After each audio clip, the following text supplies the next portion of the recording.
Une mission d'évaluation électorale de l'ONU a échangé ce matin avec le secrétaire général du FPI, l'ex-parti au pouvoir. Au cœur des échanges, les prochaines élections législatives. Michel Digré.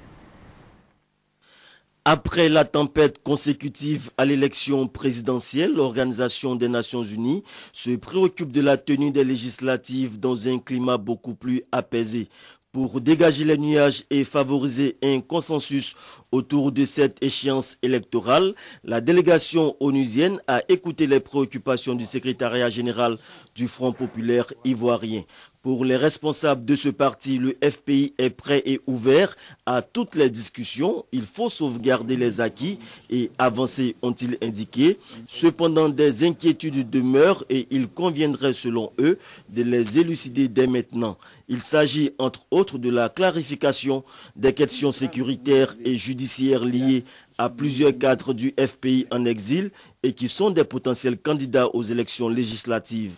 Il s'agit également de l'actualisation de la liste électorale et surtout de la recomposition de la commission électorale indépendante.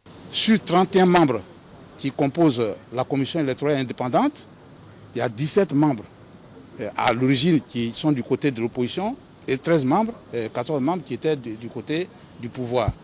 Et on a jonglé plus ou moins pour aller aux différentes élections.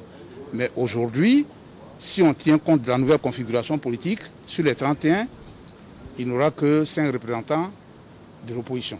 Alors, on veut carrément qu'on procède à un partage égal, c'est-à-dire 31. On divise par 2, 15 par groupement politique, et puis la 31e personne pourrait être le représentant du président de la République. La délégation onusienne entend tenir compte des recommandations du FPI dans son rapport final de mission. Elle a souhaité par ailleurs rencontrer les responsables du CNRD pour mieux appréhender la situation.